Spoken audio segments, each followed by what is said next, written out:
Hi guys, today I'm going to show you how to remove the two light bulbs from a Peugeot 3008. So first of all, you need to remove this rubber cap, release the harness. It's very easy, just need to push it upwards a bit and you see it's clipped, and then you need to twist it a bit and then it will be released. That's it. If it's too difficult, you can do 3 T10 bolts, but be careful not to lose them when you get them out. Now let's move to the second one.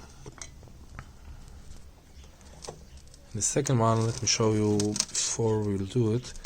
You see you have those two grabbing points.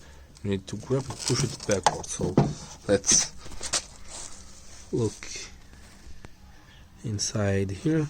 So I need to grab in the grabbing point and push it backwards. And here you can see I released it, but the bulb stayed in. So let me take the bulb. And that's it. If the video was helpful, please give us a thumbs up and be sure to subscribe to our channel for more videos on how to disassemble parts from your Peugeot.